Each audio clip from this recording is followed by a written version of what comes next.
We're going to take a look at a TED Talk by David Meslin. It's talking about structural barriers that hold people back from getting involved, whether it's in campaigns, in activism, or in their local communities. And it's mostly about having a voice. He articulates clearly the sort of hidden blockages to engagement that we need to keep in mind when we ask people to take a greater role in their local communities or service provision.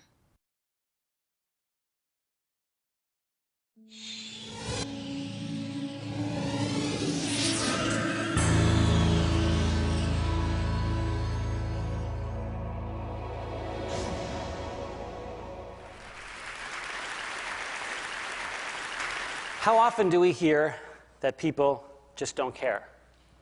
How many times have you been told that real substantial change isn't possible because most people are too selfish, too stupid, or too lazy to try and make a difference in their community? I propose to you today that apathy as we think we know it doesn't actually exist, but rather that people do care, but that we live in a world that actively discourages engagement by constantly putting obstacles and barriers in our way. And I'll give you some examples of what I mean. Let's start with City Hall. You ever seen one of these before? This is a newspaper ad. It's a notice of a zoning application change for a new office building, so the neighborhood knows what's happening. As you can see, it's impossible to read. You need to get halfway down to even find out which address they're talking about, and then further down in tiny 10-point font to find out how to actually get involved. Imagine if the private sector advertised in the same way. If Nike wanted to sell a pair of shoes and put an ad in the paper like that. Now, that would never happen. You'll never see an ad like that because Nike actually wants you to buy their shoes. Whereas the City of Toronto clearly doesn't want you involved with the planning process, otherwise their ads would look something like this, with all the information basically laid out clearly. As long as the city's putting out notices like this to try and get people engaged, then of course people aren't going to be engaged. But that's not apathy, that's intentional exclusion. Public space. The manner in which we mistreat our public spaces is a huge obstacle towards any type of progressive political change because we've essentially put a price tag on freedom of expression. Whoever has the most money gets the loudest voice, dominating the visual and mental environment. The problem with this model is that there's some amazing messages that need to be said that aren't profitable to say, so you're never going to see them on a billboard.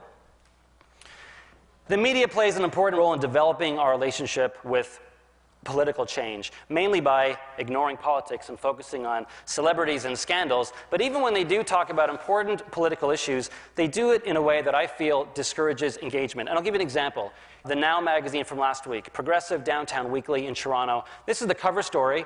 It's an article about a theater performance, and it starts with basic information about where it is, in case you actually want to go and see it after you've read the article. Where, the time, the website. Same with this. It's a movie review, an art review, a book review, where the reading is in case you want to go. A restaurant, you might not want to just read about it, maybe you want to go to the restaurant, so they tell you where it is, what the prices are, the address, the phone number, etc. Then you get to their political articles. Here's a great article about an important election race that's happening, talks about the candidates, written very well, but no information, no follow-up, no websites for the campaigns, no information about when the debates are, where the campaign offices are.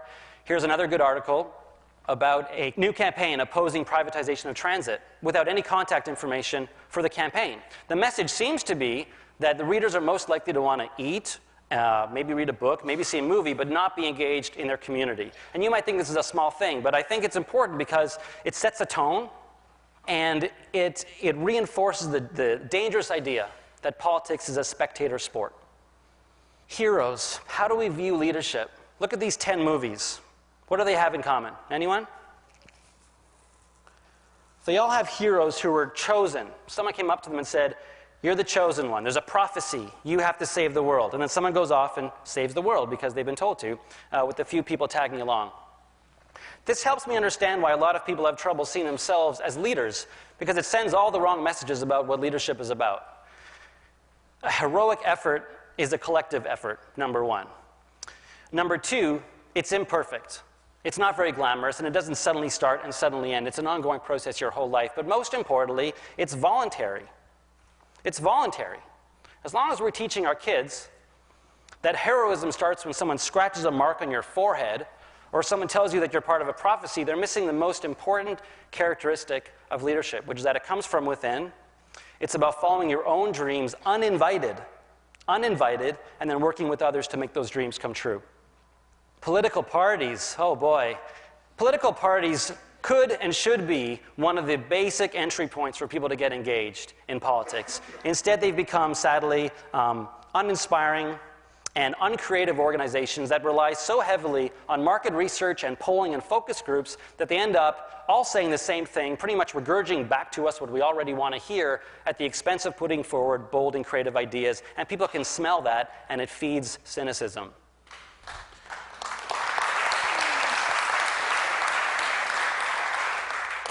Charitable status.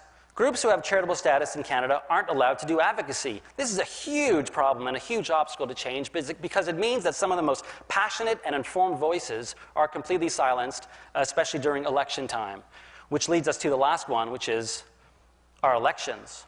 As you may have noticed, our elections in Canada are a complete joke. We use out-of-dated systems that are unfair and create random results. Canada is currently led by a party that most Canadians didn't actually want. How can we honestly and genuinely encourage more people to vote when votes don't count in Canada? And you add all this up together, and of course people are apathetic. It's like trying to run into a brick wall. Now, I'm not trying to be negative by throwing all these obstacles out and explaining what's in our way. Quite the opposite. I actually think people are amazing and smart and that they do care. But that, as I said, we live in this environment where all these obstacles are being put in our way. As long as we believe that people, our own neighbors, are selfish, stupid, or lazy, then there's no hope. But we can change all those things I mentioned. We can open up City Hall. We can reform our electoral systems. We can democratize our public spaces. My main message is, if we can redefine apathy, not as some kind of internal syndrome, but as a complex web of cultural barriers that reinforces disengagement, and if we can clearly identify what those obstacles are, and then if we can work together collectively to dismantle those obstacles, then anything is possible. Thank you.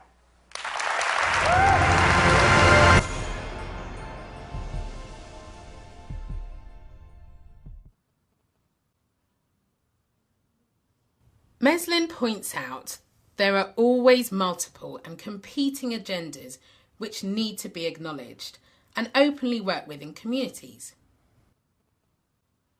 Is the right information available in the right format for the people you want to reach? Are they clear what they can contribute? Over this series, we'll be exploring different ways to unpick situations. Communication is always two-way, what you say, but also what is heard. Choosing your language carefully so that it's clear and open without being patronising is important, as is checking out that you have understood what you have heard. The strength of working in collaboration with partners, team members, is that everyone brings their own ideas. No one of us can do it all.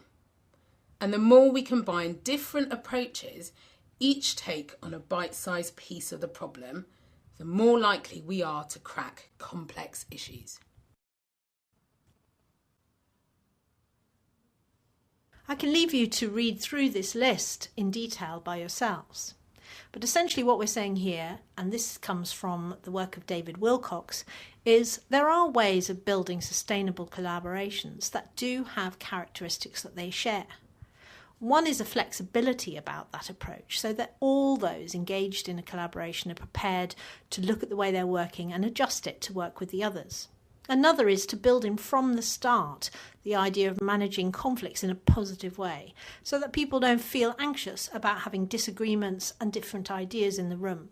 And in fact, it's vital in a collaboration or a partnership that's going to sustain to create an ethos or a culture for that particular group.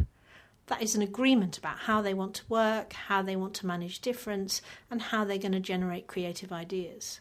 When you've got an unhealthy partnership, too often you can see that people have broken down into their different areas of work and they're not communicating properly. And this can often end up in conflicts that people don't know how to sort out. So the key issues to remember here are being flexible, but also building in the structures that will help you manage the difficulties as they arise. And as we've said in the first session, they will arise because people see the world differently.